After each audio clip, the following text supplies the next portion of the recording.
Hello friends, welcome to our channel box office blockbusters. কথা বলবো সিকান্দার এটির 16 দিনের কালেকশন নিয়ে, জিন 3 এটি হলো 15 দিনের কালেকশন নিয়ে, চক্কর এই মুভির 15 দিনের কালেকশন নিয়ে, অন্তরাত্মা এই মুভির 15 দিনের কালেকশন নিয়ে, কথা বলবো জঙ্গলি এটি হলো এটির 15 দিনের কালেকশন নিয়ে, দাগি এই মুভির 15 দিনের কালেকশন নিয়ে, কথা বলবো বরবাদ এই মুভির 15 দিনের কালেকশন নিয়ে। সবাইকে জানিয়ে দেই শুভ নববর্ষ, বাংলাদেশের নতুন দিন আমরা আগামীতে দেখব ইনশাল্লাহ। বাংলাদেশ একটি বড় কান্ট্রি হবে এবং তার সাথে বাংলাদেশের সিনেমা জগতও খুবই এগিয়ে যাবে। বরবাদ আজকে কিন্তু পহেলা বৈশাখের দিনে ভালো আয় করেছে, আমরা আশা করছি দর্শকরা এইভাবেই বরবাদকে সাপোর্ট করবে। কথা বলবে 60 মিনিট কালেকশন নিয়ে। ভিডিও ভালো লাগে তো লাইক করবেন। এখন যদি বক্স অফিস ব্লকবাস্টার চ্যানেলটি সাবস্ক্রাইব না করে থাকেন, সবার আগে সকল latest update plus box office collection জানার জন্য আমাদের চ্যানেলটি সাবস্ক্রাইব করে নেবেন। প্রথম বলবো সিকান্দার নিয়ে বাজলো 200 কোটি রুপি। লিডার আপনারা জানেন সালমান খান স্যার এইটি নিজেদের 16 দিন কমপ্লিট করেছে। আপনারা জানিয়ে দেয় সিকান্দারের বাজেট 200 কোটি টাকা হলো। সালমান খান স্যার এই মুভির জন্য কোনো স্যালারি নেয়নি, তিনি কো প্রডিউসার মানে প্রফিটের পার্সেন্টেজ তিনি নিতেন। কিন্তু সবচেয়ে বড় বিষয় সিকান্দার লাভজনক হলো মুভিটি কিন্তু বক্স অফিসে ডিজাস্টার। অনেকে বলতে পারেন বক্স অফিসে কম কালেকশন করা মুভিটি কীভাবে লাভজনক হলো। সিকান্দার যে সকল রাইট বিক্রি করেছে সেগুলো মিলিয়ে সিকান্দারের আয় 250 কোটি রুপি, যেখানে বক্স অফিসের আয় তো কিছুই নয়, কারণ বাজেট রিকভার করে অলরেডি মুভিটি প্রফিট জোনে চলে গিয়েছে। কিন্তু থিয়েটার মালিকরা অনেক বড় ক্ষতির সম্মুখীন হয়েছে। নিজের 16 দিনে ওয়ার্ল্ড মার্কেট থেকে আয় করেছে 2 কোটি রুপি। টোটাল কালেকশনও 247 কোটি রুপি। সবচেয়ে বড় বিষয় সিকান্দারকে ওয়ার্ল্ড মার্কেটে ক্লিন হিট হতে হলে 350 কোটি রুপি প্লাস বিজনেস করতে হতো। মুভিটি সেই কালেকশন করতে পারেনি এবং বক্স অফিসে মুভির কালেকশন অনেক কম এসেছে। লং টাইমে মুভিটি বক্স অফিসে ভালো কালেকশন করবে না। আমরা আশা করেছিলাম মুভিটি 300 কোটি রুপি প্লাস বিজনেস করবে, কিন্তু বর্তমানে দেখা গেছে মুভির কালেকশন 300 কোটি রুপি প্লাসও হতে পারবে না। কথা বলবো জিন 3 নিয়ে বাজলো 2 কোটি টাকা। লিড হলো সজল স্যার এবং নুসরাত ফারিয়া ম্যাম, এটি নিজেদের 15 দিন কমপ্লিট করেছে। জিন 3 বাংলাদেশের একটি ভালো প্রজেক্ট ছিল। জিন 2 এবং জিন 3 তিনটি নিয়ে আমরা খুবই এক্সাইটেড ছিলাম। জিন 2 ভালো কালেকশন করেছে, জিন 2 কিন্তু ক্লিন হিট হয়েছে এবং সাকসেসফুল হয়েছে, কিন্তু জিন 3 ডিজাস্টার হওয়ার পথে। আমরা ভেবেছিলাম লং টাইমে ভালো কালেকশন করবে। মুভিটি ওভারসিজ মার্কেটে রিলিজ হলো, ক্লিন হিট হওয়ার কোনো সম্ভাবনা দেখছি না। নিজের 15 দিনে বাংলাদেশ থেকে আয় করেছে 3 লক্ষ টাকা। টোটাল কালেকশন হলো 40 লক্ষ টাকা। আপনারা যদি এখনও জিন 3 না থাকেন, দেখবেন সজল স্যার এবং নুসরাত ফারিয়া ম্যাম অভিনীত জিন 3 মুভিটি কেমন হয়েছে, লং টাইমে কত টাকা আয় করতে পারে। ওয়ার্ল্ড মার্কেট থেকে মুভিটি একটি ভালো কালেকশন করেছে। দর্শকদের সাপোর্ট এবং ভালোবাসায় লং টাইমে মুভিটি আরও বেশি আয় করতে পারে। নুসরাত ফারিয়া ম্যাম এই মুভিতে কাজ করেছে। জাস্ট মাল্টিমিডিয়া তো 20 লক্ষ টাকা আয় করার পরেই বলেছে জিন 3 নাকি খুবই প্রফিট আয় করে ফেলেছে, কিন্তু আমরা জানিয়ে দেই মুভিটি একটি বিগ বাজেট মুভি। কথা বলবো চক্কর নিয়ে বাঁচলো 3 কোটি টাকা। লিড হলো মোশাররফ করিম স্যার, এটি নিজেদের 15 দিন কমপ্লিট করেছে। চক্কর একটি ভালো প্রজেক্ট। মোশাররফ করিম স্যারকে বাংলা দর্শকরা অনেক বেশি পছন্দ করেন। চক্কর নিয়ে আমরা খুবই আশাবাদী ছিলাম যে বক্স অফিসে মুভিটি দারুণ কিছু নিয়ে আসবে। মোশাররফ করিম স্যার অভিনীত চক্কর মুভিটি ডে বাই ডে ভালো কালেকশন করছে। লং টাইমে মুভির কালেকশন 3 কোটি টাকা প্লাস হতে পারে।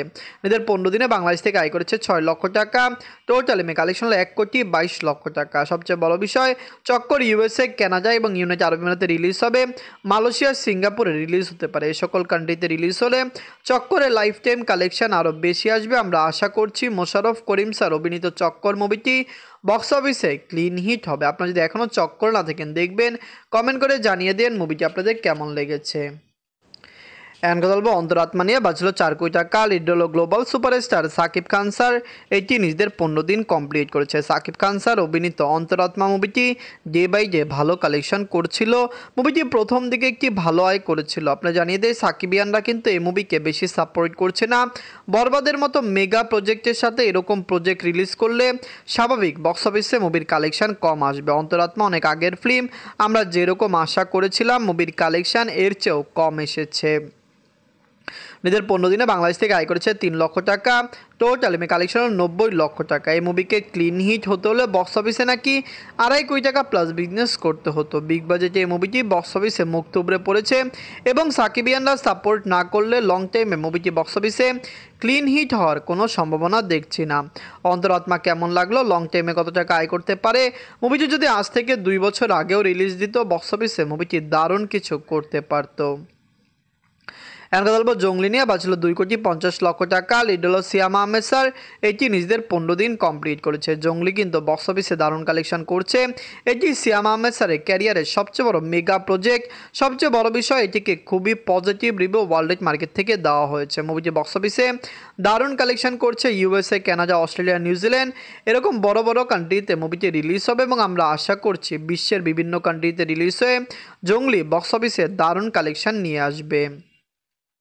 নিজের 15 দিনে বাংলাদেশ থেকে আয় করেছে 25 লক্ষ টাকা। টোটাল এমএ কালেকশন হলো 2,73,00,000 টাকা। আপনারা যদি এখনও জঙ্গলি না থাকেন, দেখবেন সিয়াম আহমেদ স্যার অভিনীত জঙ্গলি মুভিটি সিনেপ্লেক্স, মাল্টিপ্লেক্স এবং সিঙ্গেল স্ক্রিনে চলছে। সকল জায়গায় মুভির রিভিউ পজিটিভ। যারা জঙ্গলি দেখেছে সবাই এই মুভিকে খুবই পজিটিভ রিভিউ দিয়েছে। আমরা আশা করছি জঙ্গলি লাইফ টাইম কালেকশন 10 কোটি প্লাস হবে। অনেকেই বলতে পারেন 10 কোটি টাকা লাইফ টাইম মুভি আয় করতে পারবে না, কিন্তু জঙ্গলির যেরকম হোল্ড এবং মুভিটি যেরকমভাবে লং টাইম রান করছে, বাংলাদেশ থেকে মুভিটি 7 থেকে 8 কোটি টাকা প্লাস বিজনেস করতে পারে। পাশাপাশি ওভারসিজ মার্কেটের কালেকশন মিলিয়ে জঙ্গলির কালেকশন বৃদ্ধি পেতে পারে। এখন কথা বলবো দাগি নিয়ে। বাঁচল 4,50,00,000 টাকা। লিড হলো আফরান নিশু স্যার। এটি নিজেদের 15 দিন কমপ্লিট করেছে। দাগি কিন্তু অলরেডি ক্লিন হিট এবং ব্লকবাস্টার। দর্শকরা এই মুভিকে অনেক সাপোর্ট করেছে। এটি আফরান নিশু স্যার অভিনীত ক্যারিয়ারের একটি মেগা প্রজেক্ট। সুরঙ্গ তার ক্যারিয়ারের এখন পর্যন্ত সবচেয়ে বড় ব্লকবাস্টার, কিন্তু আমরা আশা করছি দাগি সেই কালেকশনটিকে বিট করে আরও বড় ব্লকবাস্টার হয়ে যাবে। নিজেদের 15 দিনে বাংলাদেশ থেকে আয় করেছে 60 লক্ষ টাকা।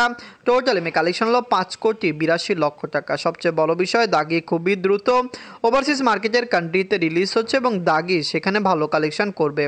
আফরান নিশু স্যারের বাংলাদেশ হোক বা ওভারসিজ মার্কেট হোক, দুই জায়গায় ভালো ফ্যান বেস রয়েছে, যার কারণে দর্শকরা তাকে সাপোর্ট করতে পারেন। দাগি কেমন হলো, লং টাইমে কত টাকা আয় করতে পারে? আফরান নিশু স্যার অভিনীত দাগি মুভিটি লাইফ টাইমে 14 থেকে 15 কোটি টাকা প্লাস বিজনেস করার সম্ভাবনা সবচেয়ে প্রবল রয়েছে।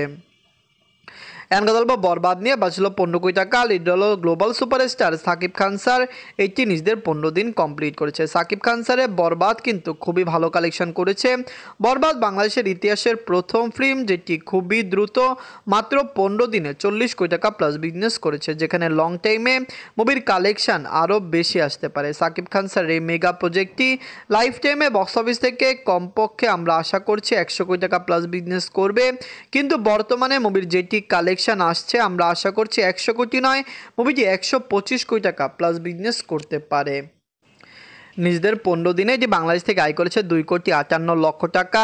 টোটাল এমএ কালেকশন হলো 41,41,00,000 টাকা। বরবাদের সবচেয়ে বড় জিনিস হলো বরবাদ আজকে সিনেপ্লেক্স, মাল্টিপ্লেক্সের যত শো ছিল সব হাউসফুল গিয়েছে, যার কারণে মুভি গতকালকের তুলনায় আজকে ডাবল কালেকশন আনতে পেরেছে। আমরা আশা করছি সাকিব খান স্যার অভিনীত বরবাদ মুভিটি একটি মেগা প্রজেক্ট হবে। লাইফ টাইমে মুভির কালেকশন আরও বেশি আসতে পারে। বরবাদ, দাগি, সিকান্দার, জিন 3, চক্কর, অন্তরাত্মা এবং জঙ্গলি এই সকল মুভির মধ্যে সবচেয়ে সেরা মুভি কোনটি? আমরা আশা করছি এই সকল মুভি বক্স অফিসে সাকসেসফুল হবে। শুধুমাত্র সিকান্দার এবং জিন 3 বক্স অফিসে ভালো কালেকশন নাও আনতে পারে, পাশাপাশি যোগ হতে পারে অন্তরাত্মা মুভিটিও। ধন্যবাদ।